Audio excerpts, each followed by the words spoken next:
Welcome to the Center for Baptist Leadership Podcast, hosted by William Wolfe. Our mission is to cultivate courageous and biblical Baptist leadership for the 21st century. We aim to revitalize the Southern Baptist Convention from within, defend it from those who seek its destruction, and serve as a better Baptist voice in the public square.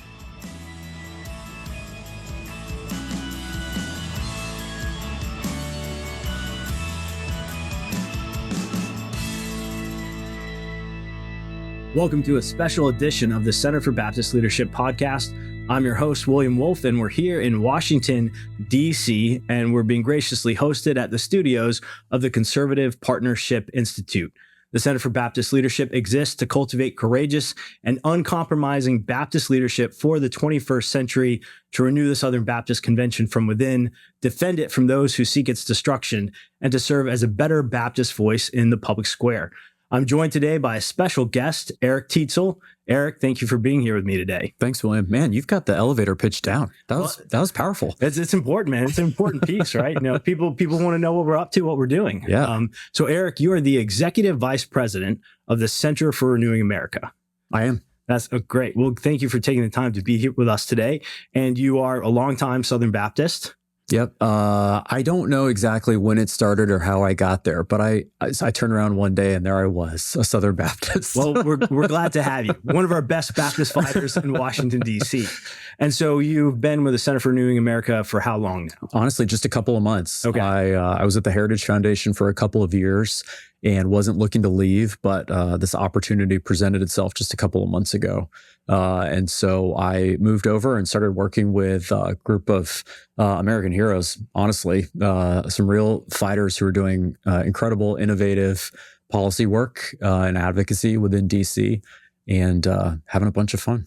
So what is the Center for Renewing America, for those who might not know? Yeah, we're a think tank, which raises the question, well, what is a think tank exactly? Sure, right. Which I didn't money laundering front for Ukraine. Some of them, yeah. Depending on the ones that you're looking into. There are more think tanks in DC than you can throw a stick at, and a lot of them are policy specific. They might be focused, as you say, on defense policy or on China or on economic matters. An organization like the Heritage Foundation, where I worked, would cover all of those things and more. And the Center for Renewing America is similar in that vein. We exist for God and for country and for community. And the way that we decide what we're going to work on is by surveying the playing field and doing sort of a triage to ask ourselves, well, what's most important right now? And then having decided what we think the priorities are, how can we make the absolute biggest difference given our relatively small footprint? And thankfully, we've got a staff of experts, people who've been working in Washington, both on the outside as activists and advocates, and on the inside, whether it's as Hill staffers like me or someone like Russ Vought, our president, who was the director of the Office of Management Budget under President Trump, and really knows how Leviathan works from within. And because of that knowledge, he knows, okay, if this matters most, and you can stick a wrench right there in those gears, you can cause the most damage. That's great. And so I love Center for Renewing America, particularly how you described your mission there for God, for country, for community. I've been around Washington, D.C. myself for a long time. I lived and worked here for 10 years on the Hill at a think tank at Heritage Action for America, more of a political arm of a think tank, and then in the Trump administration.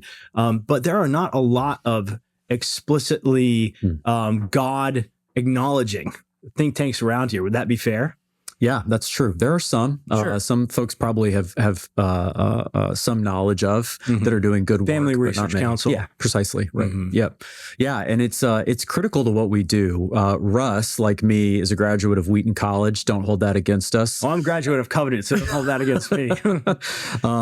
But we understand that there's a lot of good that can be done through God's common grace from folks who may or may not have a personal relationship with the Lord or really fully understand who he is and what his mission is in the world. But if you do have that and you can bring it to the table, it really opens the playing field, both in terms of how you can understand the problems that you're trying to solve, where they ultimately stem from, and also to engage courageously without fear, because you also know how the story ends, right? Amen. Well, Eric, I think you're a great example of engaging courageously. Particularly recently on X, I've enjoyed you defending the Senate, advocating for Trump's administration picks to be confirmed by the Senate. You've gone toe to toe with some folks like Ed Whalen at the EPPC and others. But as you and I sit here at this table, both very supportive of President Trump and the incoming administration, it maybe wasn't always the case. I think if we roll back the clock maybe 10 plus years, you and I would have been a little further apart politically. So why don't you tell our audience just a little bit of your background, just so they can kind of place you in the American evangelical political spectrum, and then we can double click on, say, where you and I were in 2016. Yeah, sounds great. I'll try to keep it short. I'm the son of a career Army officer. My dad was a JAG officer. We moved all around the world, and about every 2 or 3 years, some new place, sometimes overseas, sometimes here at home. And that had a profound effect on me in many ways, including, most importantly, my spiritual life, because I did not like being uprooted and moved to some new place. It was really hard for me. And I missed America, frankly, for the 7 years that we spent overseas. I always had sort of a patriotic bug in me. Some of that may have been from growing up on military bases and being exposed to that sort of honor and patriotism and the service that I saw in my father.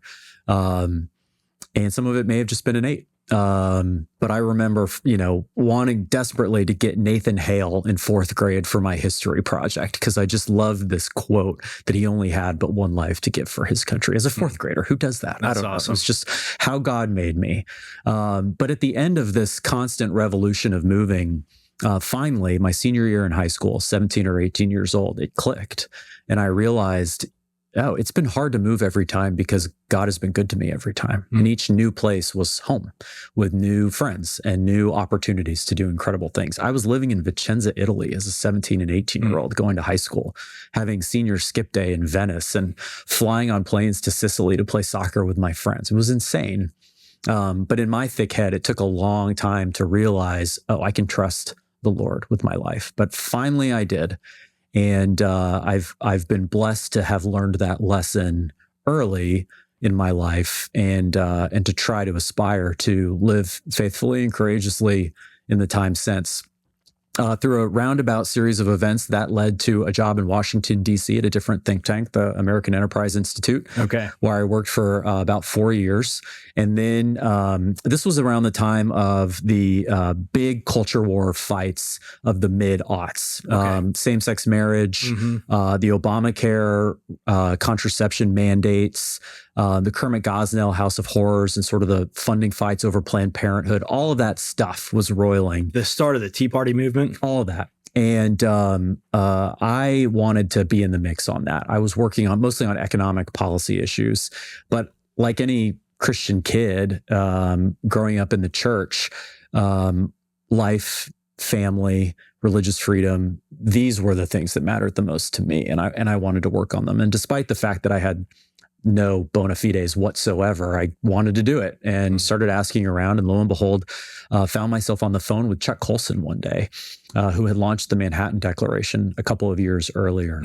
For people who don't remember, it was a signing statement that basically brought together Catholic, Protestant, and Orthodox Christians, despite their theological differences, in solidarity around the significance of life, marriage, and religious freedom as fights that we should take seriously and engage on. And 500,000 people signed it, largely due to the theological controversy over whether or not we should even call Catholics and Protestants Christians. Brought up a lot of attention, and you had some high-profile people taking high-profile stands on whether or not to do that.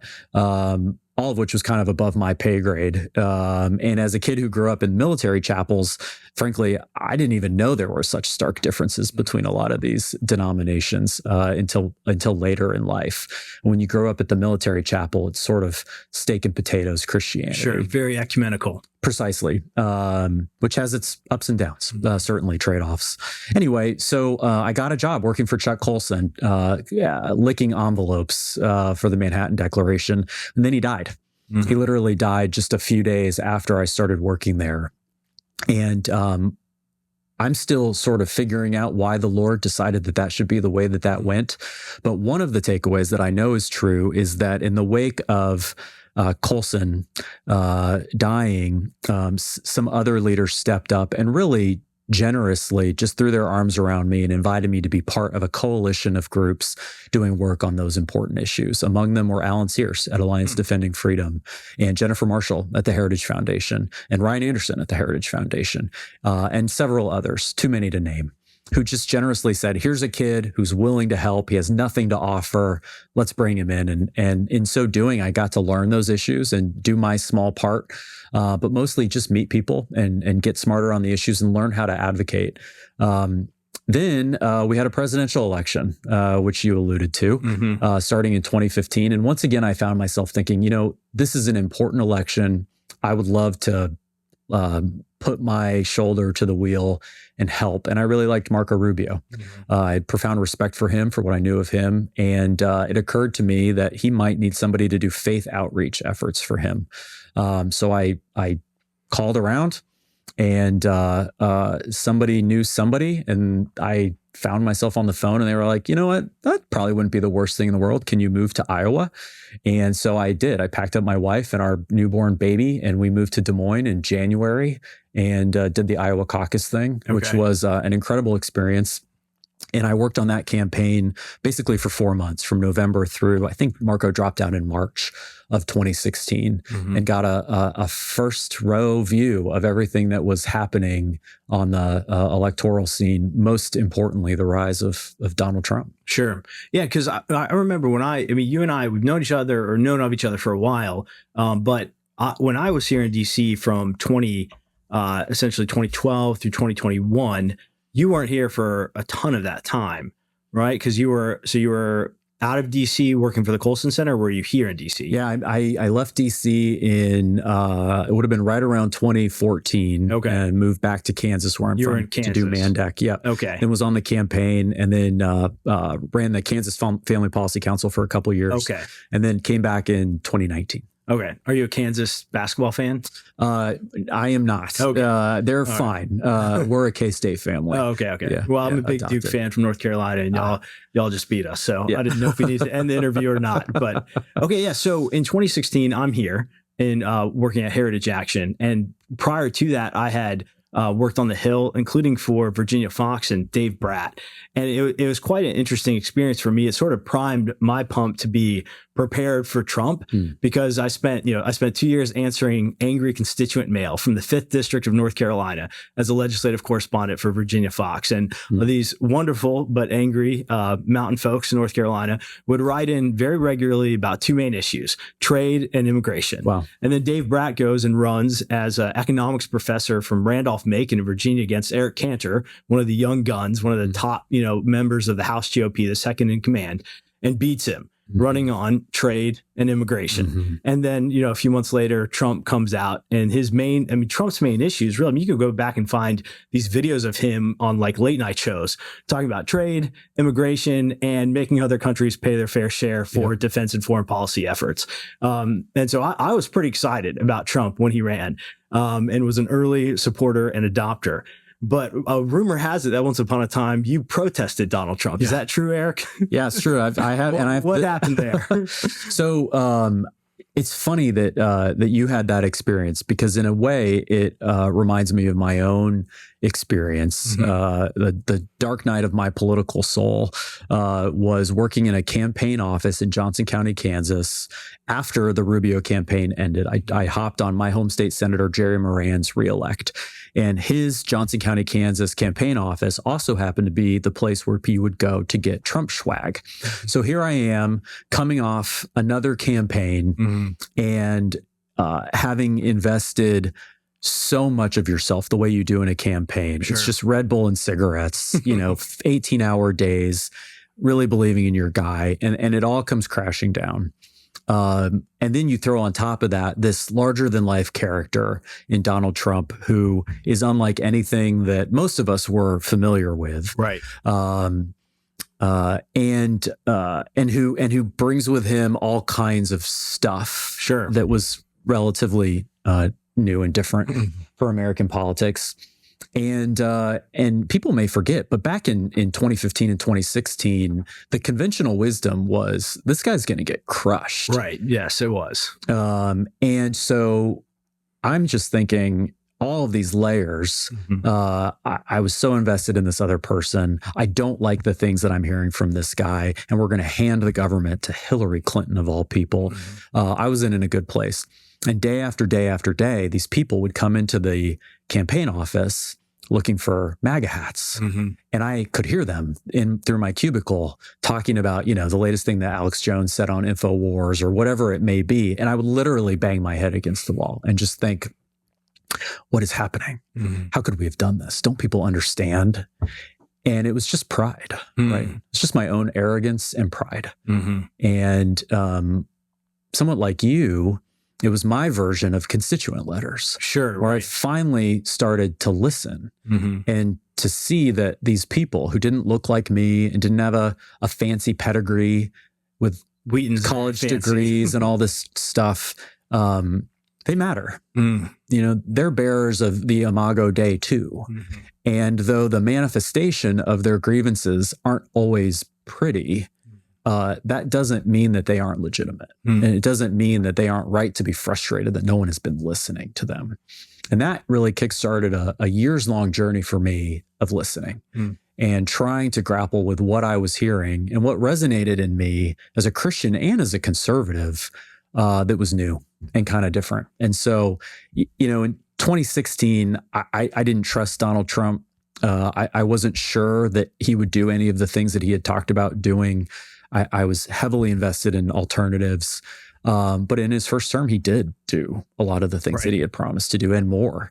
And so happily voted for him in 2020 and again in 2024. And I expect big things here in the next administration. Yeah, that's excellent. Well, the reason I bring it up, Eric, is because I think that as we survey the last decade of American evangelicals, Southern Baptists obviously being the biggest group of those American evangelicals, and the relationship with Donald Trump, there's been a couple paths people could take, particularly those who worked in politics or viewed themselves as perhaps elites, right? Like whether that's self-conscious or it's just part of the position you've had. I mean, working on Marco Rubio's campaign is an elite position to have, right? It just is. So you're working at some of the highest levels of American politics. We have people like, David French and the NRO squad, the think tank community here in Washington, D.C., and they definitely were divorced in many ways from the concerns of the base of the American Republican voting bloc. And there have been kind of two main responses I think you can take to that over the last 10 years. And we've seen them in people like David French and Russell Moore, and then the response you've taken. One is listen, try to humble yourself and consider what's going on here in the American, at least Republican populace, or double down, right? Just epistemological blinders. Yeah. There's no explanation for the attraction and the rise of Donald Trump other than misogyny, racism, white supremacy, what have you. And so of those two paths in the road, you took a very different path than the people like David French. Why do you think that was? Is it really just because of that experience handing out or hearing people get Trump hats, or what more, as you've reflected upon that, led you to come to the position you are now? Yeah, I think that's well said. You have folks who just seem to be pot committed to their priors. There's a famous quote from someone who I can't remember who was asked, you flip-flopped on this issue. How can you justify that? And he said, well, when confronted with new information, I changed my mind. What do you do? And it illustrates the point. I think we all need to live and think with our hands somewhat open, right? Out of humility and recognition that we're finite and we're imperfect. Maybe a few theological exceptions to that principle. But if anything, my understanding of a life of faith is that when you give your entire self to the Lord, that includes your mind. And recognizing that all truth comes from God, no matter where it is found. And sometimes those truths may surprise you.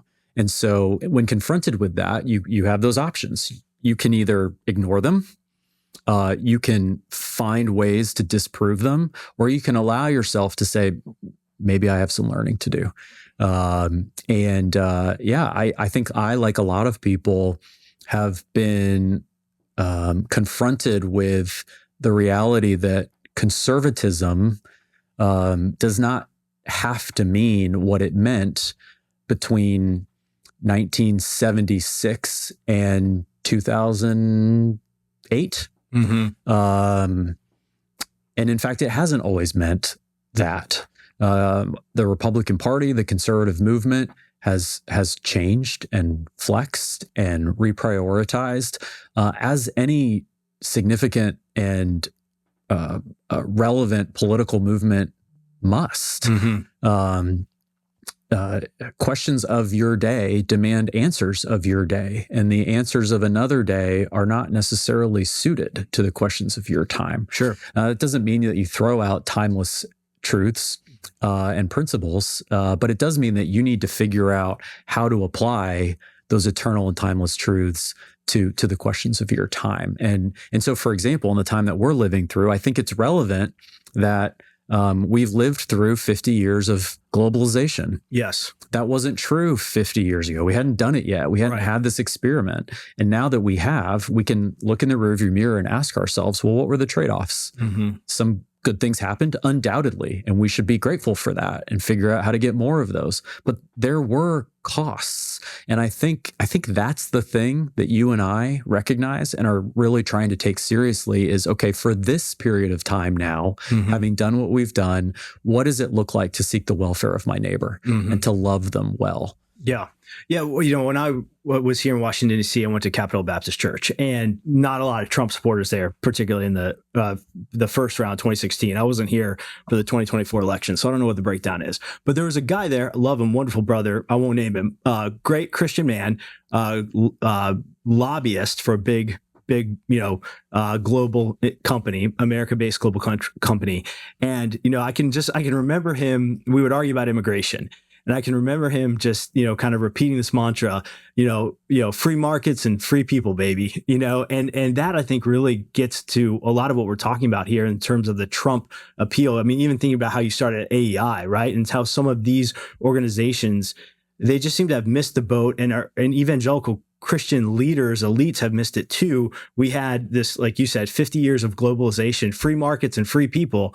Okay, well, what did we lose? We lost communities. Right. We lost a nation in many ways. Who are we as Americans is a question that many people are wrestling with. We have seen floods of illegal immigrants come in and take over cities like Springfield and others. We've lost upward mobility for the American working class here. And so free markets and free people maybe is a piece of conservative dogma that needs to be reconsidered. Is that something you would agree with? Yeah. Man does not exist for the Sabbath, but the Sabbath for man. Man does not exist for a free market economy. Right. It's a tool, and it's a powerful tool. And we should take advantage of it to create wealth. But the point is that it should serve us and our interests. We should not be slaves to doctrinaire economic policies that are true in a vacuum. And I think it's not morally serious. Certainly doesn't take our faith seriously if you look at your neighbor whose life has been stolen from him and given to someone sewing soccer balls in Bangladesh and say, free markets, free people, baby. Right. That's certainly not what Jesus would have done. Sure. And so that doesn't make you a Bernie Sanders style European socialist, but it does mean that you start to grapple seriously with the problems at hand. And as you started by saying, I think that immigration and trade really are the two manifestations of the sort of economic tumult that we've been living through, and that's why they've been such high priorities. Yeah, so I want to pivot this conversation now a little bit more specifically to sort of evangelicals in politics and evangelicals in Trump, because you are Southern Baptist, you're an evangelical working here in DC and supporting this administration, supporting Trump, voting for him. And that puts you and it puts people like me at odds in many ways with, I'd say, a lot of the evangelical elites in America. I mean, if we think, well, I'll just list a couple examples to try to kind of create the context here, right? The Gospel Coalition, for example, right? They are not a pro-Trump organization, and they are really a conglomerate of the leading, most well-known evangelical, particularly Reformed pastors and commentators out there. Ray Ortlund, right? Ray Ortlund, who's a well-known Anglican minister who tweeted out, well, actually it was on Threads before Blue Sky existed. He threaded out, never Trump, this time Harris, always Jesus. And David French was immediately in the reply saying, yes and amen. David French, who, this is fascinating for me too. And I don't know if you've ever heard me talk about this, but when I was a young Hill staffer here, I just read NRO all the time, Jonah Goldberg, Victor Davis Hanson, David French, Rich Lowry, all those guys. And they were good on a lot of issues back then. I can remember, I did a Heritage Congressional Fellows program as a young staffer, and the keynote speaker for our last event was Jonah Goldberg, right? I thought these guys were great. And then Trump breaks them. It's like, okay, wait a minute. I liked so much of what you said, and now I feel like Trump's actually going to be serious about it, and you can't stand him. So NRO breaks anti-Trump. And now I'm kind of going back and forth between evangelicals and just general politics. But French kind of straddles those two. Yeah. Russell Moore, the ERLC, and others. What did evangelicals miss about the Trump moment? And why was it that our leadership class over the last decade was not able to pivot in a prudent way to recognize the benefits that come along with a Trump-style presidency? A couple questions that come to mind is, do they just not realize how bad things really are, right? Do they not know how bad things really are here in terms of the government, the woke and weaponization of the federal government? Is it evangelical Christian pieties that prevents them from supporting somebody like Donald Trump and doing so publicly?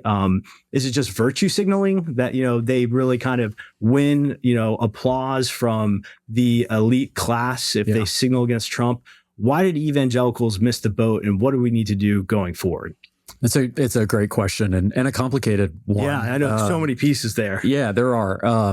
I come back to maybe where I started, which is I think it was reasonable to be cautious. Sure. Even skeptical initially.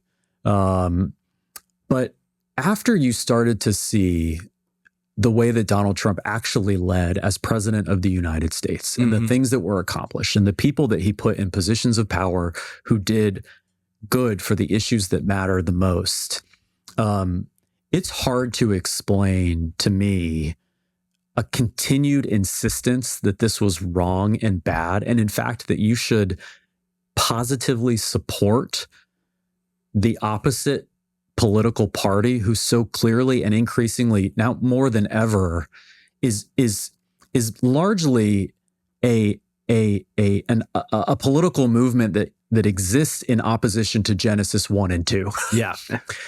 Really. Right. They've taken Romans 1 not as a warning, but as a policy platform. It is a platform. Right. And it's undeniable to me at this point. That wasn't necessarily true even 10 years ago. People will forget Barack Obama did not campaign in support of same-sex marriage. He was outed, so to speak, by Joe Biden. Right. And so we've come a long way in a short period of time. And a failure to recognize that it really does smack of a lot of negative things. It smacks of hubris and arrogance. There are probably a lot of other dynamics just at play in that, whether it's monetary opportunity. The New York Times always needs somebody who has supposed evangelical conservative bona fides to write for them and tell them that they're right about things, right? Or The Atlantic, or wherever every single article that's the same gets published over and over and over again. As disappointed as French, I'm sure, was that Trump won, I was thinking, if I'm David French, I just get to write this exact same article for 4 more years. Paste. Just the same thing. It's the same thing. And it's so boring. But ultimately what it is a failure of leadership. For my money, and I say this to people all the time, and I'll recommend it to your listeners, I think the single most important book that I have read certainly in the last 15 years is Charles Murray's Coming Apart. I've just started reading that. Really? Yeah. Oh, interesting. Yeah. Have you not read it before? I hadn't, no. Well, I'm so glad you're reading it. I can't wait to hear what you think. But But Murray's thesis is, for those who don't know, Charles Murray is a world famous, controversial political thinker, cultural critic. And this book is called White America, 1960 to 2010. And the only reason he focuses on white America is to sort of separate out all of the very relevant variables that come with race when you're trying to figure out what is happening somewhere culturally. He just wanted to focus on sort of within the white world. And what he found is this great gulf of separation between what he describes as the people of Belmont and the people of Fishtown. And those two names are meant to encapsulate everything that immediately comes to your mind about a place called Belmont and a place called Fishtown, right? Wealthy, highly educated, urbane, well-heeled, cultured, the opera, that's Belmont. Fishtown is NASCAR, blue collar, plumbers, farmers, ranchers, MAGA, right? As we typically think of it, although that's changed, I think lately. Yeah, we'll get into that. But initially that, and his argument is in 1960 there was a Belmont and there was a Fishtown, but the gulf between them culturally was actually not so large. Right. You might drive a Cadillac versus a Buick, but the difference there wasn't so great. And they all watched the same TV shows because that was all there was. And they all more or less listened to the same music because that's what there was. But today, that is not true. And in fact, there's very little overlap between the residents of these two places. And Washington, D.C. and the ERLC and NRO, these are places cultivated by cultural elites, what I come to describe as the regime. Right. And it's transpartisan. It's not Republican or Democrat. It's, did you go to college? Do you have a graduate degree? Do you make more than 6 figures a year? And do you live in a coastal city? Are you offended by Trump's tweets? Yeah, precisely. You actually have more in common with a faculty member at Harvard University than you do with the guy sitting in the pew next to you, really, culturally. Except for that Sunday morning, y'all have very little in common. And you probably don't go to the same church, right? And so the TGC crowd, they don't actually know the Paula White people. Right. They don't know them. And by the way, if you've been an evangelical for the last 40 years, as I have, you know that what missions means is urban. You're supposed to go to the big cities of the world. We want to evangelize Hollywood. We want to evangelize Wall Street. We want to create Tim Keller's church in every major city around the world because those are the people who matter the most. Well, who gets left behind in that? People who go to 30-person Baptist churches in Pittsburgh, Kansas, right? They have never been at the center of our field of vision when it comes to evangelism, and they certainly haven't been there when it comes to our political priorities. Yeah. And that fundamentally is the problem. That's that. I really like the way you tied that in there at the end, because I think that has a lot to do with it. It's essentially a mapping on of what was a missiological strategy for American evangelicalism in what Aaron Renn probably would call the neutral world, more or less, bleeding into the negative world. This missiological strategy of seeking the city, of reaching the city, the Tim Keller approach, city church, the NAM, which the North American Mission Board is the big American church planting agency of the Southern Baptist Convention. IMB plants overseas. NAM approach to planting churches. When I was here at CHBC, a big thriving Southern Baptist church, here in DC, we would regularly hear of like, oh, the SBC is planting this new church, like 6 blocks away.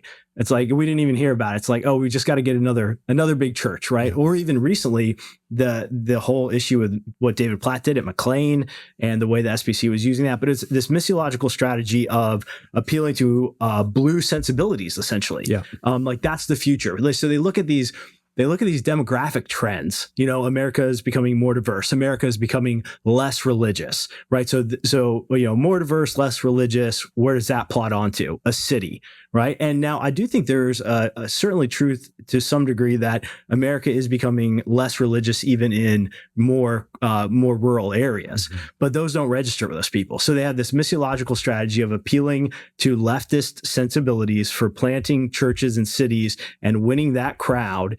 And then when Trump comes along, they map that over onto their political engagement, and they can't square that circle at all.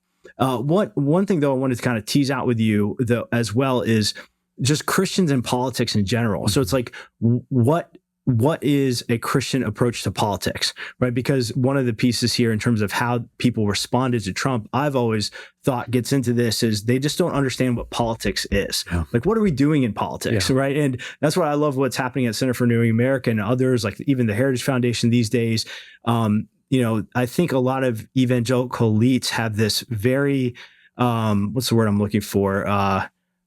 Sanitized view of politics, where you get to step into the field and say, I care about X, Y, and Z issues. This is all I care about. And I'm just going to sort of advocate for these. And I don't ever have to get my hands dirty to actually get wins for the American people. As long as I can tell my donors, I had this meeting, I advocated for this bill, I defended life, then we're good. How do you think Christians need to sort of approach politics in a more realistic sense in this day and age? Great question. And maybe I'll zoom out a little bit and just say, in my own experience, I get to talk to a lot of young people. Yeah. And one of the things I've noticed that was true when I was a young person and is true today is there is very little affirmation of politics as a Christian vocation that comes out of our world today. By and large, I think evangelicalism views political engagement as sort of like a civic version of a colonoscopy. Like it's good for you, and every 4 years you need to do it, but then hands off. And it would really be better if you focused on, something else. Never before has a Christian speaker gone into a conference of, let's say, faithful believers who work in public education and said to them, y'all, it's really good that you feel called to public education, but don't let algebra be a stumbling block to the gospel. Right? No one has ever said such a thing to these people. It's pure affirmation. Way to be a witness in the world. You're there, you're in the marketplace. You're using the calling that God has given you and his gifts and talents that he's endowed you with in service to building his kingdom. But for some reason, when it comes to those who are called to engage politically, there's this like yuck factor associated with it. And, don't make an idol. Make sure you don't make an idol out of that, but only that.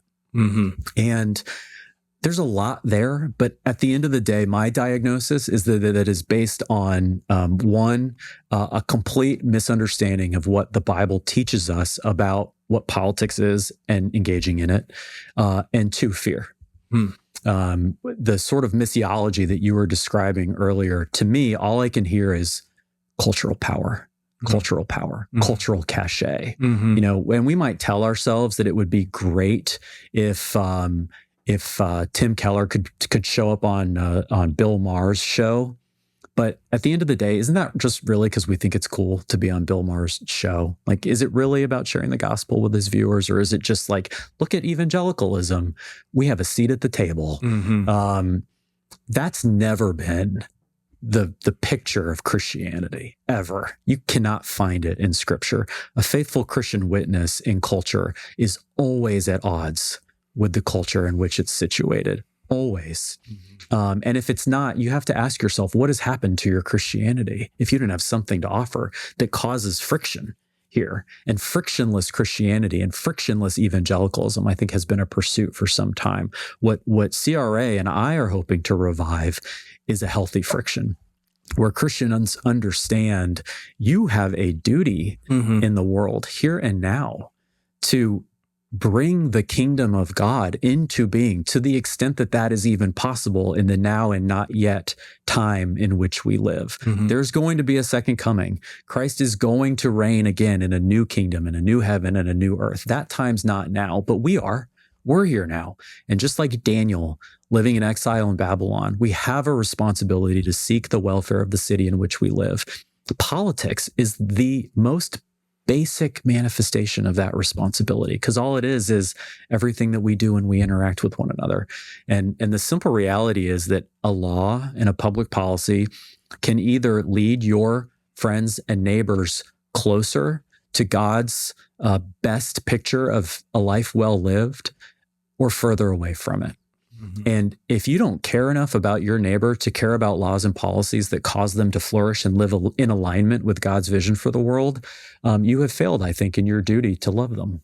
Yeah, so I think that's right, but I'm not trying to necessarily disagree with you. But there will be, particularly in a more secular age, there will definitely be friction between a Christian worldview or even a natural law worldview. That echoes of sort of natural law reasoning in your last comments there, in terms of how laws can help order our lives towards what they should be more, or draw them away towards a worse vision of life together. But one of the things that I think many sort of those on the left have criticized Christian Trump supporters of is wanting power to try to overcome that friction, perhaps. So they accuse us of, just wanting power and trying to advance the kingdom through earthly means. But at the same time, politics is the pursuit of power, and it's the wise and just, wielding of that power for good Christian ends. So how do you sort of reconcile that? Because I think you would sort of unapologetically say, I want either Christians or people who are living lives according to a Christian natural law worldview, wielding the gavel or holding the White House, and that would be good for our country. So how do you sort of reconcile that? I think Bob Dylan sang, and I'm not going to sing, but he sang, you're going to serve somebody, and it may be the devil and it may be the Lord, but you're going to serve somebody. And that's my politics in a nutshell. There are, correct me if I'm wrong, because you're the theologian here, not me, but in my understanding, there are three pre-fall institutions that God created: the family, the church, and government. And that says to me that the government, properly understood, as described by Romans 13 and other places within Scripture, is a part of God's plan for the ordering of the world that He created. Sure. And when done within its proper scope, and in relationship to the other institutions that He created that also have their own role to play in the ordering of society, it can be a vehicle for good or a vehicle for evil if it's corrupted. And so it's not a sinful, lustful pursuit of power inherently, though certainly, like anything, it could be that if that's your ambition, if that's what's in your heart. But properly understood, the wielding of power, the administration of government on behalf of another for good is virtuous. In fact, Paul describes those who do that as ministers, using the same word that he uses to describe ministers in a pastoral context. So, like anything, it can be sinful or it cannot be sinful. And like anything, the Lord can use it for His purposes, should he choose. Yeah, I think that's well said. I mean, I think it can be virtuous, and we don't want to lust for power, but I think that we need to, I personally think we need to shake off the sort of the beautiful, unsullied loser syndrome of, all I'm going to do here is I'm going to stand outside and speak, quote unquote, truth to power, but I'm not going to roll up my sleeves and do any of the hard work and perhaps even some of the, here comes the dirty word, compromises necessary to help wield this, which that does kind of put a little bit of tension of like the seat at the table kind of question, right? And I think the way I would try to tease that out is the failed evangelical elites of the last decade plus, the guys who in many ways took over the bullhorns from the moral majority, they wanted a seat at the table of an increasingly secular regime, in some ways sort of as like court jesters. That's maybe a little negative, but as like regime theologians, they don't want to rock the boat. They want to just maybe be there to warn about some of the excesses of it. Whereas I think what I'm seeing with maybe the new right or the Christian Trump voters is we actually want to see the government stewarded well, and we're willing to play a part of it, and there are certainly lines like we can't cross when we do that. But I think essentially all this to say is it's not necessarily bad to have a seat at the table or to want a seat at the table for just ends. Would you agree with that? Of course. Okay. That is the art of statesmanship. Right. But it's important also, I think, to recognize that there are different roles to play. I have to share this because I love it so much. Abraham Lincoln, I think we would all look back and say, like, is there anyone who doesn't like Abraham Lincoln? Like, can you criticize Abraham Lincoln? Maybe you can. Maybe there are some people that do it. There are some people. He's got a really nice monument down here, down the street, and for good reason. But Abraham Lincoln was a compromiser. Even something like the Emancipation Proclamation, I think, is not fully understood of what it was. It was a compromise document. The Emancipation Proclamation did not free every slave. It freed the slaves in the slave states that rebelled against the Union. It did not free the slaves in the slave states that did not rebel against the Union. And for that and many other things, Abraham Lincoln was criticized in harsh terms. I'll give you one. Frederick Douglass, just after a service long after Lincoln died, he said, viewed from a genuine abolition ground, Mr. Lincoln seemed tardy, cold, dull, and indifferent. But measuring him by the sentiment of his country, a sentiment he was bound as a statesman to consult, he was swift, zealous, radical, and determined. Frederick Douglass is recognizing that from my perspective as an abolitionist, I was disappointed in this guy. I was pushing him to go further, farther, and faster. But that was my job as an abolitionist. Viewed from just the sentiment of where the entire country was, and as his duty as a statesman, he actually did as much as could reasonably have been expected to him. And in the end, he won.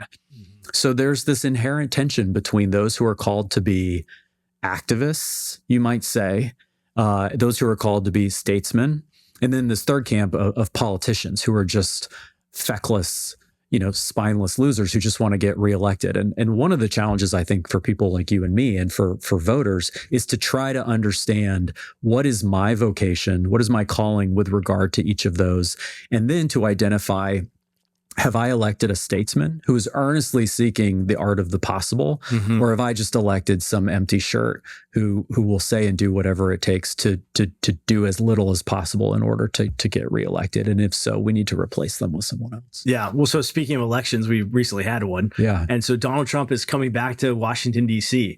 And it seems like the world's responding fairly favorably already. I mean, it's been fascinating to watch just what Trump is, you could say, accomplishing before he even takes office. He threatens to slap these tariffs on Canada and Mexico for leaving their border open. And at least some reports say that the president of Mexico has already responded, saying she wants to work with Donald Trump. Justin Trudeau came all the way down from Canada to Mar-a-Lago and sat down with Donald Trump. I'd say he's firing on all cylinders in many ways. Zelensky is saying he's interested in peace negotiations. Yep. Obviously, that's a big issue, the war in Ukraine. But what I'm concerned, and a lot of the guys that I work with and are involved with American Reform or Center for Baptist Leadership, I think Southern Baptists in particular, are concerned as to what sort of level of evangelical engagement and representation will be present in the next Trump administration.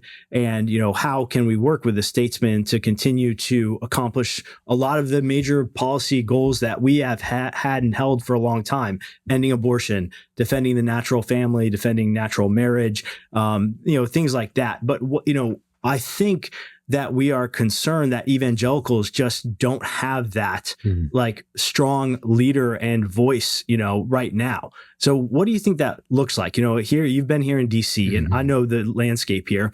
I mean, even look at someone like J.D. Vance, right? J.D. Vance, a later convert in life to Christianity, to Catholicism. And I'm happy to refer to Catholics as Christians in a political sense. We, of course, have a lot of disagreements on the theological level. But, that kind of speaks to an issue of the plausibility structures of, robust Christian political engagement. There's this draw to what people point out as like the serious or more elite nature of Roman Catholicism than evangelicalism. And a lot of our evangelical leaders have sort of beclowned themselves over the last decade of the Trump time. So, Eric, if you could get, 100 leading conservative evangelical leaders, together, what would your message be to them about prudent political statesmanship in this next Trump administration? That's a great question. And I think you're right. I think I've only asked great questions. So you have lots of great questions, not easy ones. There's a dearth I don't think that can be doubted. And it's unfortunate. There are, of course, faithful believers, Southern Baptists and otherwise, who will populate the administration in various ways, and we should pray for them because they're in positions of tremendous influence and power, and they're going to need all the prayers that they can get. We also need to be savvy enough to recognize the times in which we live. I've talked a lot about abortion over the last several months, and there are a lot of faithful people like me who are really worried about whether or not the Republican Party still stands for life in the way that it used to. Amen. I heard that from lots of close friends, people who really doubted whether they could vote for Donald Trump, putting aside whatever other concerns they may have had, but just because they weren't sure they liked some of the ways that he was talking about life in this campaign season, the way that the platform took shape. And my counsel to those folks has been, one, be realistic about both where we've been and where we are today. It's the Trump administration that saw the overturn of Roe versus Wade because of a steadfast commitment to put justices on the bench who understood that Roe versus Wade and other cases were not only legal abominations, but moral abominations. That is an end that was sought my entire political career, my entire life. And that I don't think most of the professional political evangelical movement actually believed was going to be accomplished in their lifetimes. Certainly not anywhere soon. And Donald Trump got it done. In addition to all kinds of other more small ball but important administrative and appropriations related matters related to the dignity of life. But it is also true that this is not a pro-life country, not by a long shot. And you can ask polling questions in different ways and look at it in all kinds of ways. But the simple truth is that if you just ask somebody, man on the street, woman on the street, they would tell you that they think abortion should be legal, at least in some circumstances. And that's a pretty significant majority. And the fact that you saw ballot referendum after ballot referendum, including in red states like my home state of Kansas, Ohio, and other places, overwhelmingly in favor of some pretty extreme pro-abortion laws, should underscore the reality of that fact. So if you're a politician and you're trying to win a campaign, it's pretty simple to minimize the issues that represent the greatest threat to your ability to get elected and maximize the ones that maximize your opportunity to get elected. That's pretty basic. So I would just caution folks to remember that you shouldn't trust what politicians say during campaign seasons any more than you trust that Kamala Harris was going to build the wall, which she claims she would do. I don't think you need to worry that a president who oversaw the overturning of Roe versus Wade is suddenly going to become Nancy Pelosi when it comes to the issue of life. That's not going to happen. Yeah. And even if he wanted to, the structures, the thousands of people who are the conservative movement and the Republican Party would not allow that to happen. But the other reality is you have to be humble in recognition of what is actually possible. It is still true that in order to pass a law, you need 60 United States senators to sign off on it. And unless it's reconciliation. Yes, which you can't do abortion through reconciliation. And so it doesn't matter. We could have elected Mike Pence. We could have elected Tony Perkins. We could have elected fill in the blank pro-life hero, Lila Rose. Dusty Devers could be president of the United States. He's not going to get a pro-life law on his desk because there are not 60 senators who will vote for one. And so that's just a fact. I don't like it. I wish it was different. I'll be honest with you. Even if there were 60 Republican senators, they wouldn't all vote for that law. And it might not be a good one either. 100%. We still have Susan Collins and Lisa Murkowski and a whole handful of other politicians who may tell their voters that they're pro-life because they know it's never going to matter. Yeah.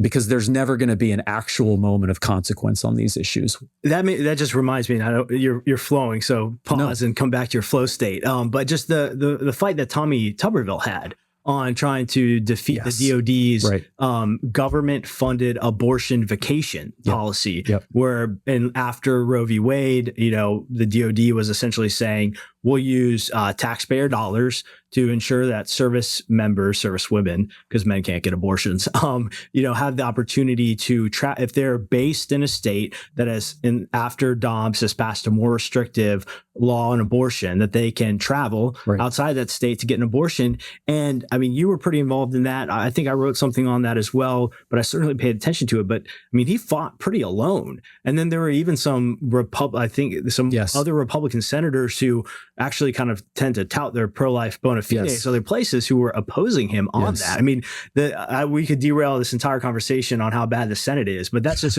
a great example of a place where, Christian conservatives who want to be politically involved and want to make a difference in the Trump era really need to focus, which is on the quality of their Senate candidates. Yes. I don't want to go into it too deeply, but it does raise the last point I was going to make, which is for many, many years, the Republican Party platform was very strong on life. Mm-hmm. On paper, yes, it read great. Mm-hmm. And do you know the last time that there was a pro-life law passed? No, but remind me. 2003 with the partial birth abortion ban. That's right. So for 20 years, we've had a great platform on life and not a single law passed behind it. So if you asked me, which would I prefer? To have a really nice platform on this issue and no meaningful political victories, or no platform mention of this issue, but people in positions of power to actually advance the ball? That's an easy decision for me to make. Yeah.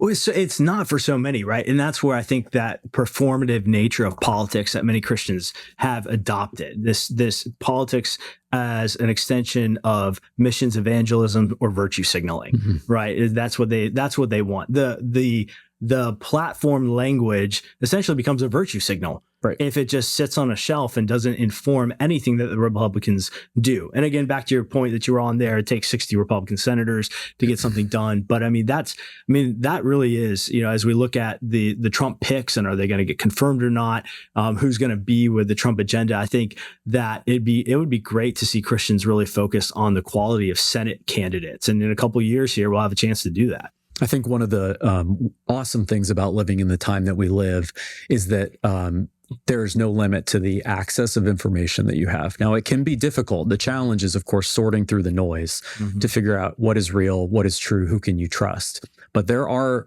trustworthy sources out there who will tell you what's actually going on. I think your podcast is one. I like to think my podcast, The Bully Pulpit, is one. Yes. There are numerous other outlets out there. There's a reason that Tucker Carlson and Steve Bannon have been as popular as they've been, Joe Rogan, because suddenly people are able to feel like this is real information. These aren't talking points. This isn't whitewashed sort of political cover for entrenched interests. This is real information. And that's what they've been so thirsty for. And the result of that has been a political revolution. Yeah. Because people are fed up and they know they're being cheated. They know they're being scammed, and it's gotten harder to get away with it. And I would just encourage everyone that as a believer, I think you have a responsibility to do a little bit of the spade work to really understand what's going on and use the tremendous responsibility and gift of Republican governance, small r Republican governance, democratic republic under which we live, to steward that responsibly. Yeah, that's another point that I've seen be a real issue in evangelicals and politics. And this is a point where I think those out in different theological traditions, the Assemblies of God traditions and others the more charismatic and Pentecostal types who have been more pro-Trump than our theological tradition has been, and that's media, right? Like, how do you approach the media? I think that there are a lot of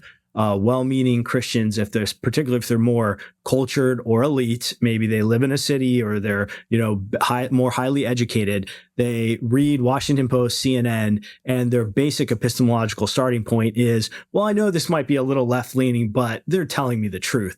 Whereas I read Washington Post and CNN, and I think, what propaganda is being spoon-fed to me today? And that's a major issue out there too. I think is just trust of the media, which I don't know about you, but really with Musk's takeover of Twitter, I read a lot less traditional media sources. I mean, I'm getting a lot of my news on X. I don't know where you are. 100%. I don't read any of that crap. and as I have, as I've said before, maybe controversially, those people would look at One America News Network, or where we've both appeared, or Bannon, and they'd say, they'd roll their eyes and go, how can you all take seriously that fake news? I'm like, it's less fake than CNN. Yeah. It just is. You can't do the work that we've done, really knowing what's happening within these worlds, and see the way that it is reflected by the Washington Post or Politico or CNN or whatever the sort of tidy and laced up news networks are, and recognize that it's the fakest news that's up there. It is regime propaganda. Yes. And if you don't know that by now, and you're not factoring it into your analysis, you're not paying attention. And I hope I've made it clear, I'm not some like tinfoil hat wearing conspiracy theorist. If anything, I've been dragged kicking and screaming into that recognition. But looking at, the Russiagate hoax and the way that the regime, including the media, perpetrated a complete and total lie on the American people to serve their ends is it's undemocratic, it's unchristian, it's unacceptable. It's really a threat to our very way of life, and it's something that we have to grapple with. Yeah. No, and I hope to see us grapple with it more seriously in the Trump era. And so, in this latter part of the conversation here, let's kind of pivot into what's next here. As I think of what Trump's going to do, one piece of advice I would have to Christians is, I've thought about this in very simple terms, is don't flinch. Don't flinch. Because if Trump is successful in a couple of things, I'm thinking of the media in particular, I've seen, I don't know if I've seen the Trump team say it, although I did see his pick for FCC chair. Is Brendan Carr? Yeah. Is that his name? I saw him signaling that media licenses for these major distributors are not sacrosanct.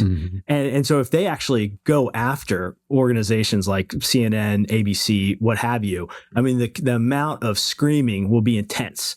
And then Christians will be prone to flinch and say, well, maybe they're taking it too far. Or if Trump seriously gets rolling on his mass deportations, which all of his picks, particularly Tom Homan, tell me he is serious about it.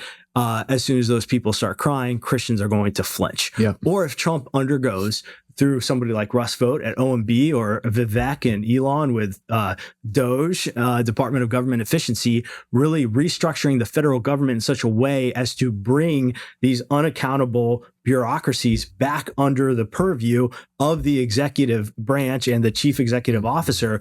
The endless number of "we're in a constitutional crisis" articles will just flow, and then Christians are going to flinch. And so I think, what's your take on that? Like, what does it look like for Christians to have courage in the Trump era when this barrage of how bad this is going to just start rolling January 20 at 12:01? Yeah, I love the way you say that. Don't flinch. That's really good. It captures a lot.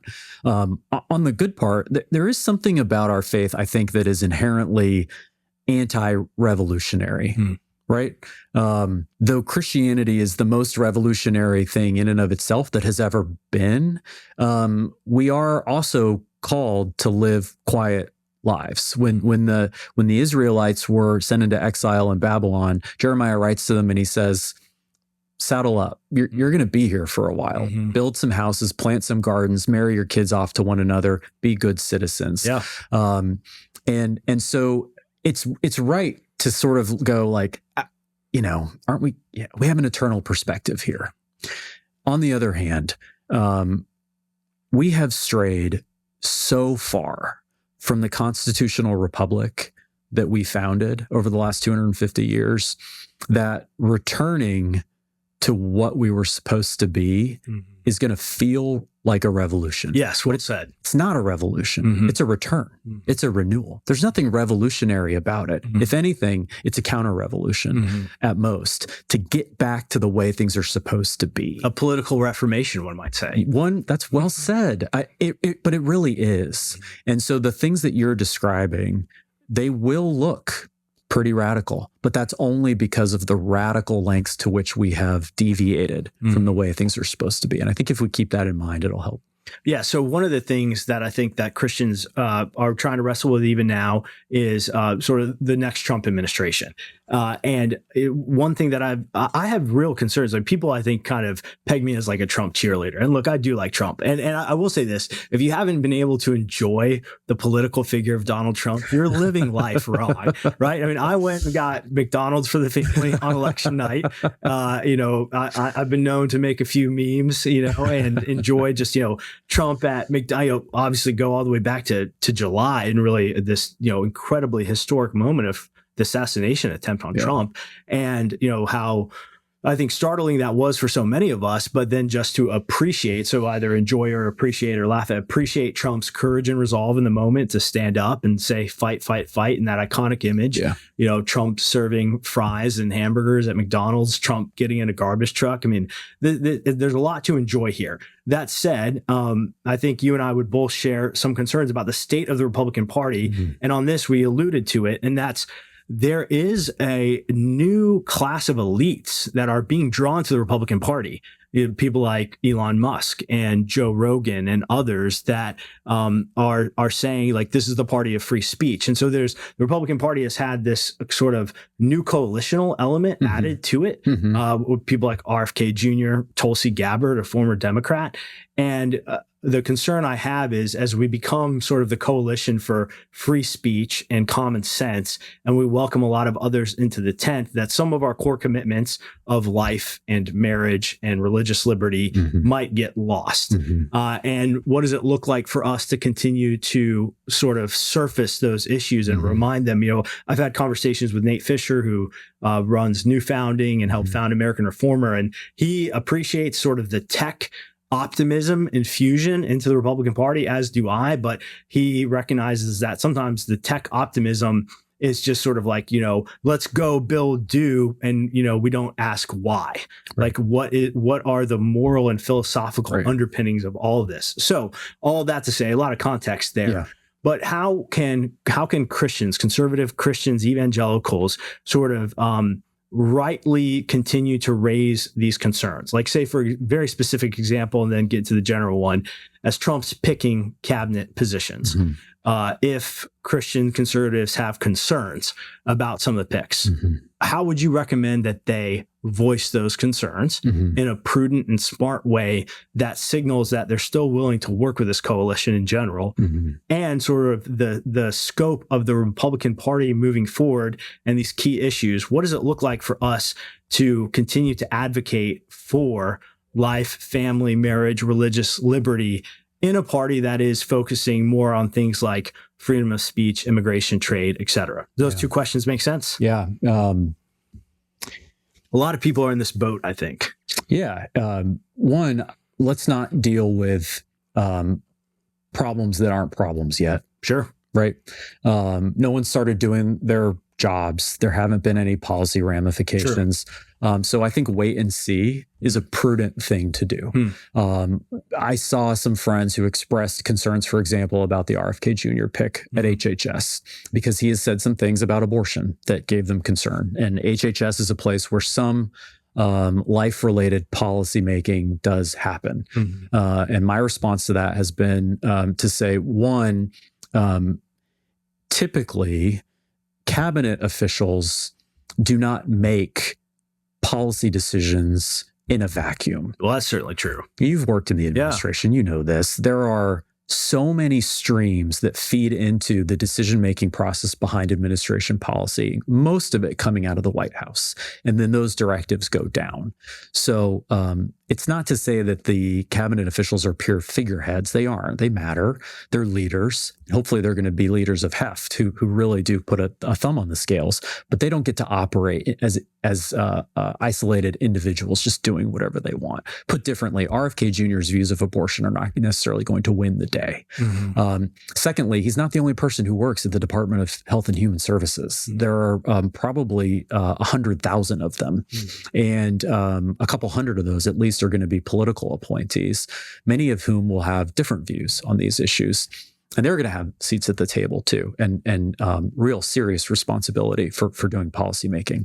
And then the third is to remember Congress. At the end of the day, the House and the Senate are the ones who pass the laws and policies that govern us. And we're trying to get back to a place where administrative apparatuses are doing less of that, and Congress is doing what they're supposed to be doing when it comes to telling us what policies should be.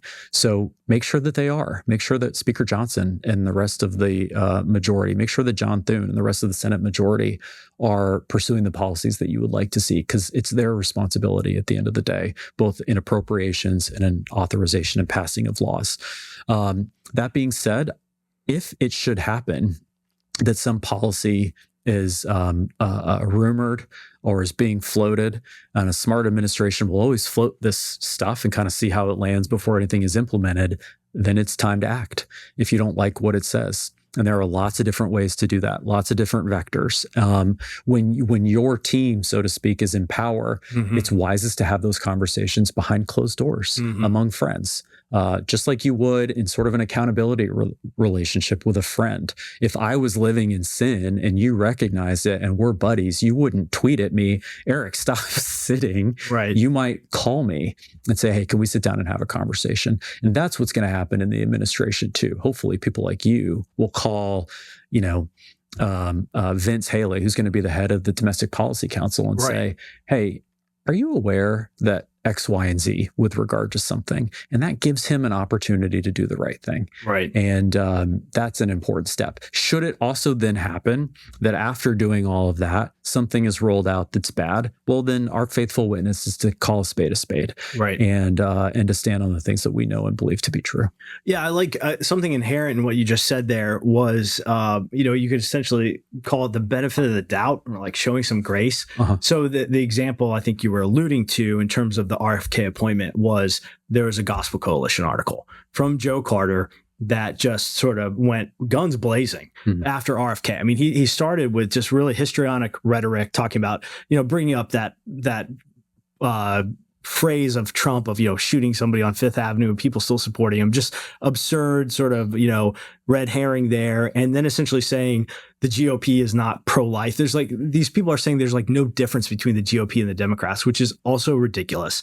And then, he had clearly constructed this article in such a way that he was soliciting responses from pro-life organizations with, Brent Leatherwood from the ERLC getting a chance to sort of go guns blazing, after RFK Jr. And you read something like that and you just say no benefit of the doubt given, right. No grace shown. Like you said, wait and see. There's no waiting. There's no seeing. We don't. No recognition of what was done before. Yeah. And we have the benefit of having had this person in office for 4 years. Yeah. So this really gets at so much of what we're getting into in this conversation, which is that approach from those evangelicals in politics, to me, just, reeks of petty, vindictive impotence. They're not going to change or shape anything, right? And so instead, we need the approach where we wait and see, like you're saying. We have private, personal phone calls.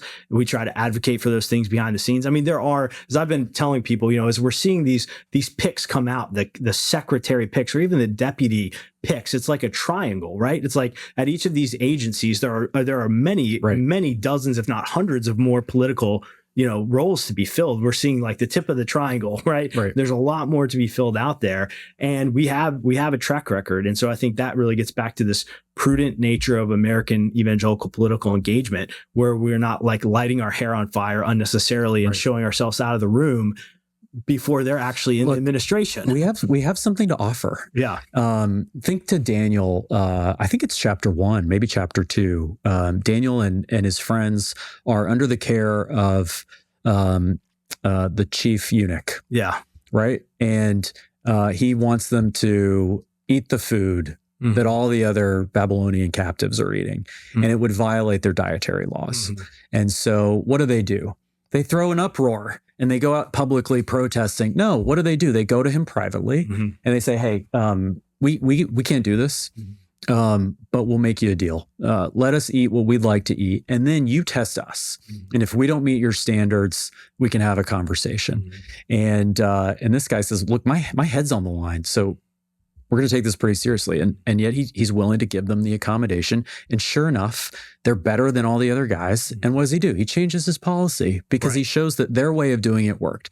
So Elon Musk, I don't know, maybe he or Mark Andreessen or whoever thinks that the future of reproductive health in America is artificial wombs. Right. Or, I saw something the other day. Somebody says we should impregnate women who are living in a coma, who are brain dead. Mm-hmm.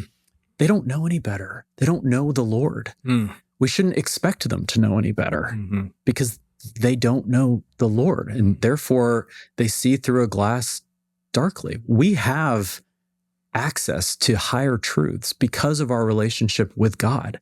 And it is incumbent on us to be a witness and to go to them and to say, have you ever thought about it this way?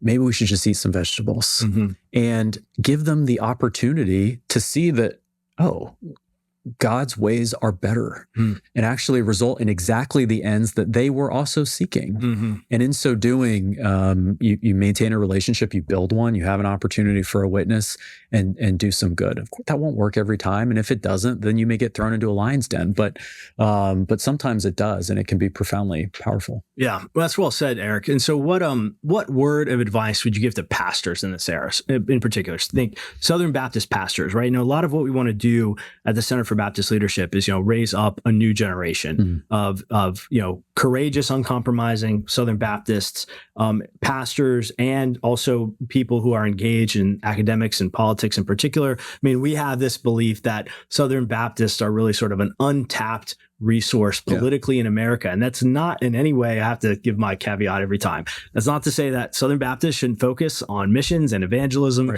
and church planting, but we also live in this world and we have a stake in it. We're 14 million strong Americans. We've, as Megan Basham showed in her book, Shepherds for Sale, we have been the very particular targets of the left in terms of trying to subvert and neuter our influence on the culture and politics. That's why in the CBL intro, I had that second line, defend us from those who seek our destruction. Sometimes people wonder, what do you mean by that? I'm like, well, just read Megan Basham's book. Whether it's the left that wants to sort of neuter and sideline the Southern Baptist Convention, or it's there's some radical church activists out there still, kind of running around after the Me Too era, trying to, bring the Southern Baptist Convention crashing down. That's a real thing. But I think that Trump is at least a pause on many things here in our country. It's a chance for us to breathe, to reassess, to regroup, and then to press forward. So what would you say to pastors, as a political operative, but also as a Christian who's been very invested in many of the issues that are top of the ticket for pastors? How can they steward their congregations through the next Trump administration era and really actually even work to sort of press out and get more active and more serious in public engagement? Yeah, great question. Again, more great questions, William. I'm just a guy in the pews, and I have tremendous respect for pastors. That's a hard job, and I don't want to be one of these guys who's just constantly like a gong, sort of like, you're not doing it right. You're not doing it right. That's a 24/7, 7 days a week, 365 job. And they are dealing with tremendously difficult real world issues. A husband has cheated on his wife. A kid thinks that they're a trans. Your newborn is in the hospital and could die. This is the stuff that takes up the time and energy of pastors who are on the front lines, to say nothing of trying to run an organization and plan for a Sunday sermon and maybe spend some time with your own wife and kids along the way. So that's a lot. And I want to honor that fact.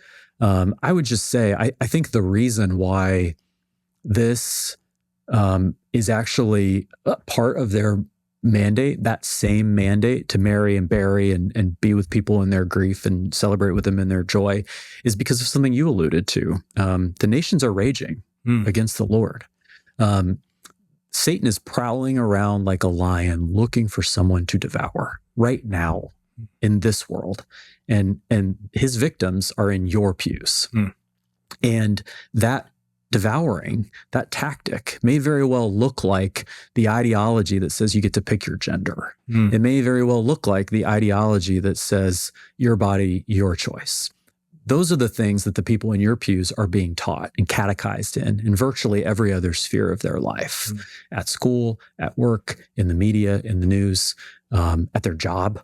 but not at church, hopefully. The one place where you can show them light and love and what is real and what is true. And because it's true, what is good and will actually be life-giving, water to their soul, and not the parched, scorched earth of the lies that they're being told everywhere else.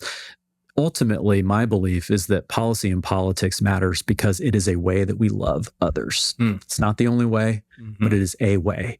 And as a pastor, I know that that's their ambition, is just to love others and to show them the way to Jesus. And this is a way to do that. I don't think it's fair to expect them to have a Sunday sermon on whatever the prevailing political issue is of the day. I don't think the Bible has a lot to say about what the top marginal tax rate should be, or what all should be included in the reconciliation package, or whether RFK Jr. should be confirmed as HHS secretary.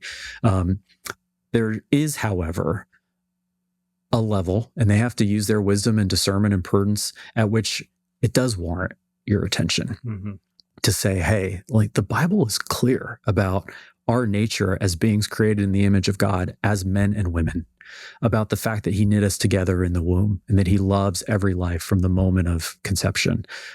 We have a responsibility to speak to that, about the fact that the Lord alone is the Lord of the conscience, and no entity, especially a government, should have the power to come in and violate your ability to live your life in light of what you believe, your faith, and that religious freedom to believe and to live out your faith. These are the kinds of things that they do need to take responsibility for and teach about. And thankfully, there are resources like your podcast and others where hopefully we can make it less of a difficult lift for them to be informed about what's going on so that they can then speak with authority based on what the scripture says to those issues. Yeah, that's well said. As we finish here, how about you give me three major political issues or fights that we're going to see rolling down the plane in 2025 in the Trump administration that the media, the left, and progressive evangelicals are going to sort of weaponize, and that conservative, thoughtful, serious evangelicals need to be prepared for. Oh, man. Joe Rigney has, this book, Leadership and Emotional Sabotage, where he talks about how we're being emotionally manipulated. And I'll give you an example of something that happened in the first Trump administration, right? Is in the administration, Trump talked a lot about immigration, right? Yep. And he took so much flack from the evangelical elites, Russell Moore, saying things like, the immigrants are bringing rapists and criminals, all true, right? Fact checkers prove this is true. And then the Muslim ban. So he gets into office, he puts the travel restrictions on 7 Muslim majority countries. But the point there is, there are also countries with, a high prevalence of terrorist activity as well. And shortly after he gets into office and actually enacts that, we get Russell Moore in the Washington Post saying, this is essentially unchristian. So that's what I'm thinking of, right? Yeah. So it's like as Trump starts in 2025, and then, starts doing things that are good. Yep. And then the whole regime spins up their regime theologians to manipulate Christians to be opposed to them.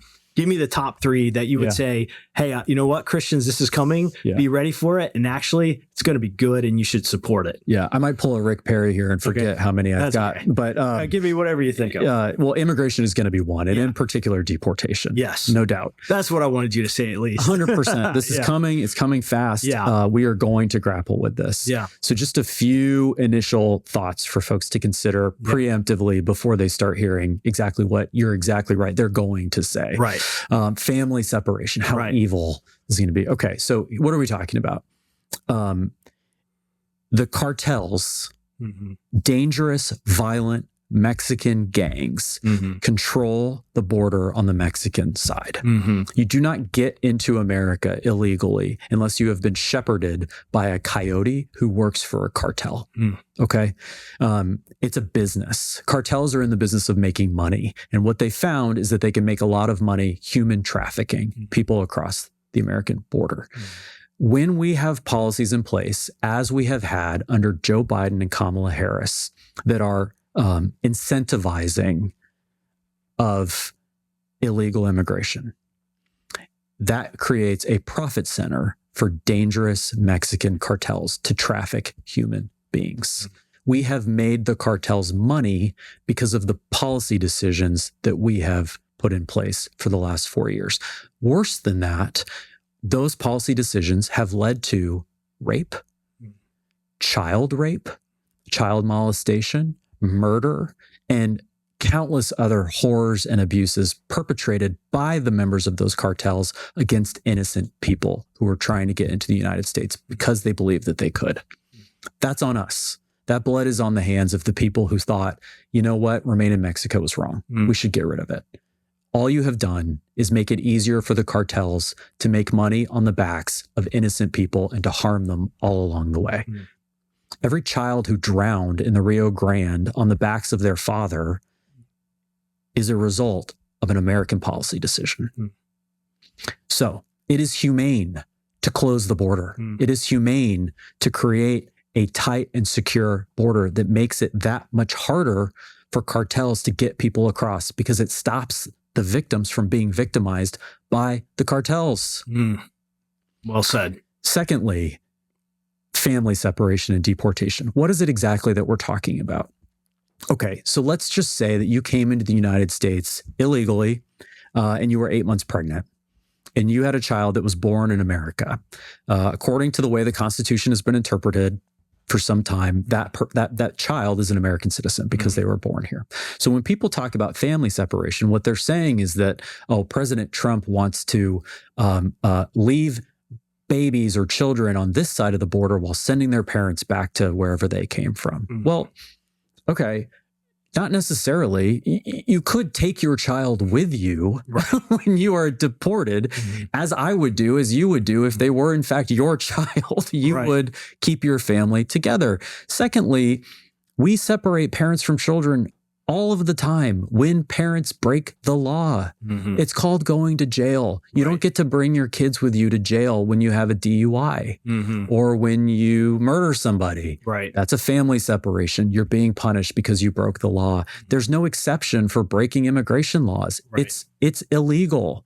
So that doesn't mean that you can't be humane. It doesn't mean that there can't be a process that accounts for situations like that. And there should be. But it also doesn't mean that just because your child is an American citizen, you get a carte blanche, get out of jail free card for violating the law. It cannot be what our policies and politics are.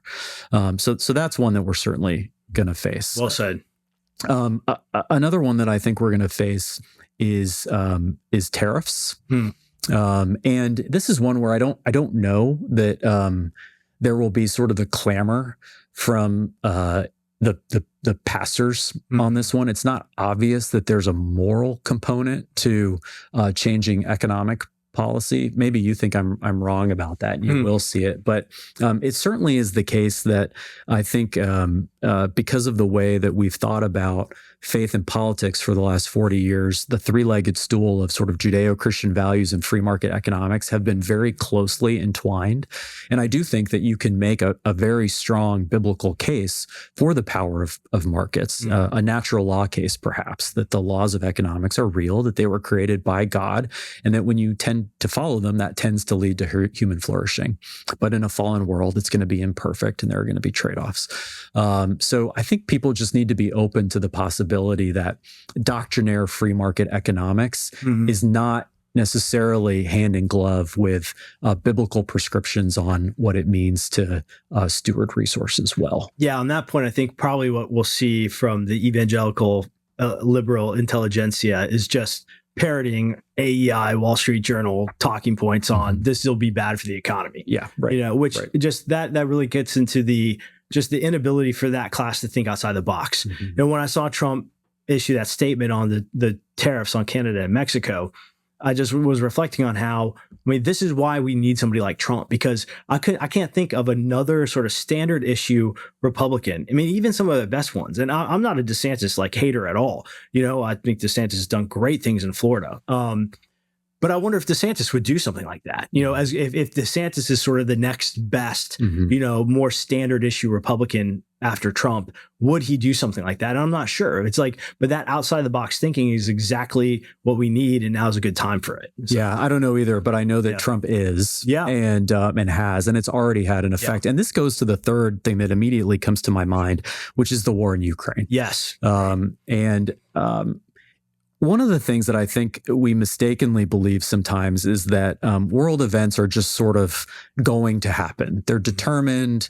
It's hard to pinpoint exactly why they're going to happen. Maybe it's this sort of like end of history understanding of big swirling dynamic factors. I don't know. What I think is that individual people have a massive impact on the events that do occur in our world. Mm-hmm.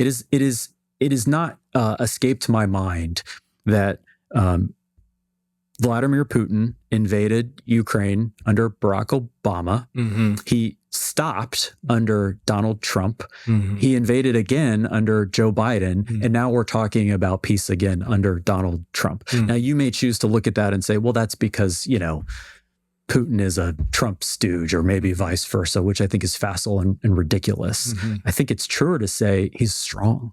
Mm-hmm. And that when foreign leaders are confronted with someone who is weak and neoliberal and who sort of is bought into this Wilsonian dream of a meta universe where we all sing Kumbaya and have no borders and get along, they take advantage of that fact. Yeah. Because in fact, they're nationalistic. There's one thing I really learned and took to heart from working at the State Department in the first Trump administration. The rules-based international order does not exist. There is no such thing as a rules-based international order. Quite frankly, there is only strength and weakness. Thank you. And power and the application thereof, and weakness invites aggression on the global stage. Well said, succinctly and deftly put. That is true today, and that has always been true. And therefore, it is in the interests of America to have a leader who is relentlessly pursuing America's interests and not anyone else's. Right. And if every nation state had such a leader, then you would see global competition in a healthy, constructive way. If we can just put on our cards on the table and say, there are no permanent alliances here. Mm-hmm. We are not going to go abroad seeking monsters to destroy. Mm-hmm. We are pursuing what is in our best interests at any given time, just like you are. Mm-hmm. That's what Donald Trump has done. Mm-hmm. And the fact that we now live in the most powerful, wealthiest nation in the world gives him tremendous leverage over global events. And he can go into a room and none of those guys know what he's going to say or what he's going to do, what buttons he might push.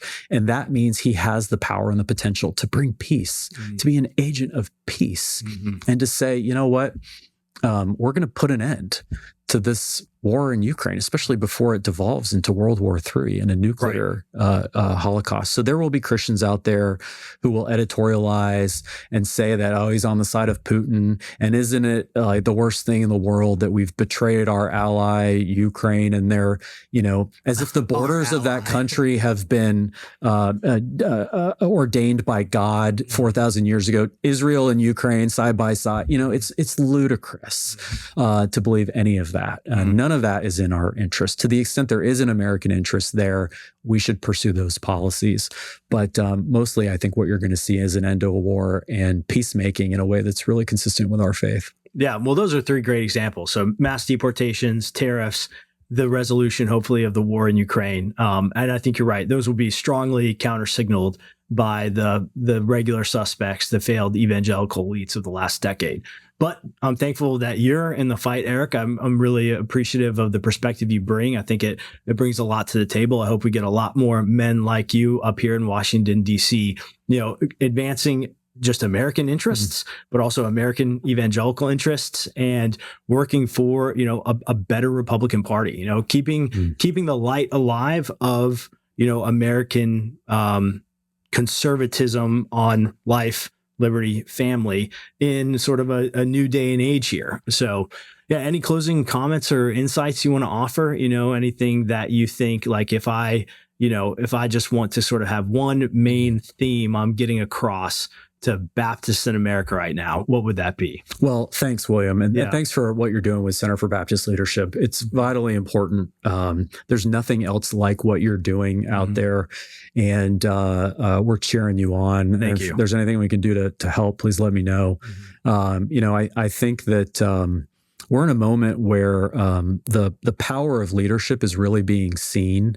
It hasn't escaped notice to me that the rise of Donald Trump and the sort of MAGA movement with a heavy emphasis on young men coincides with the rise of like Jordan Peterson and Mark Driscoll to an extent is kind of part of that. Quite an interesting arc. You also see like Andrew Tate as kind of part of that. And other examples of the same thing, strong leaders who are appealing to men who are desperately seeking leadership and an example to which they can aspire.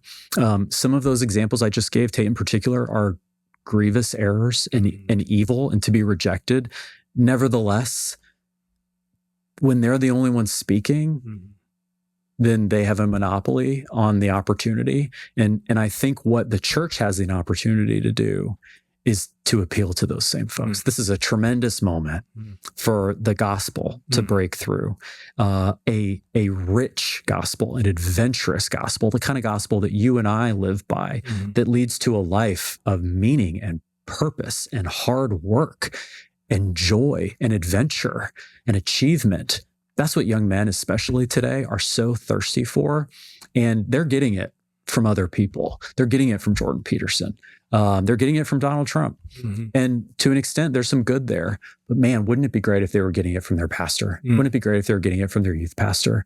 That's the opportunity. And I think the people who are listening to your podcast probably get that. And so I just want to say thank you to them.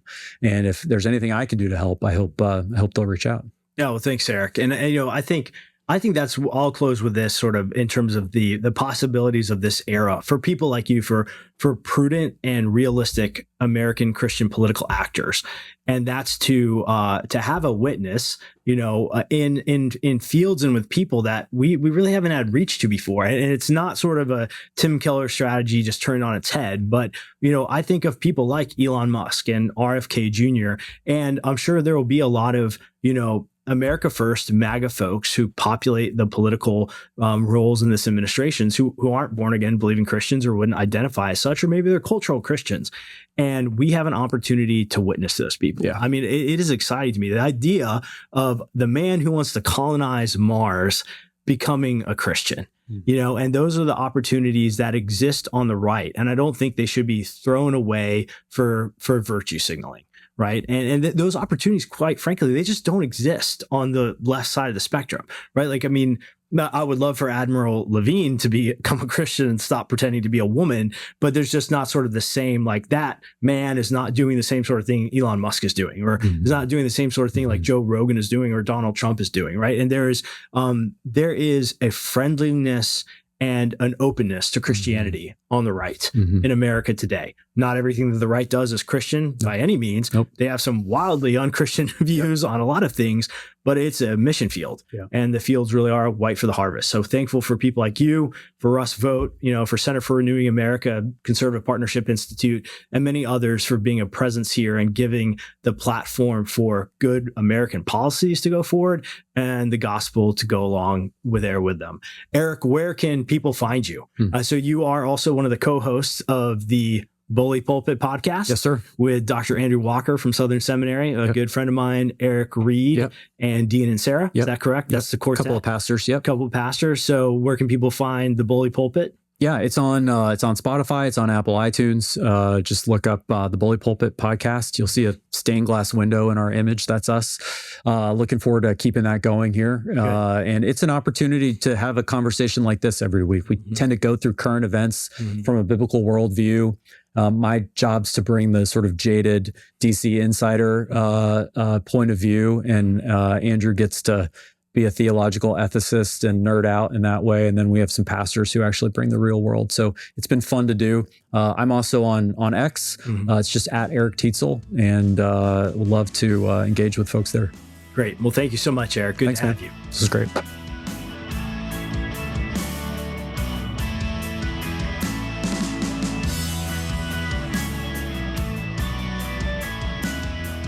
The Center for Baptist Leadership Podcast is powered by American Reformer, hosted by William Wolfe, with audio production by Jared Cummings.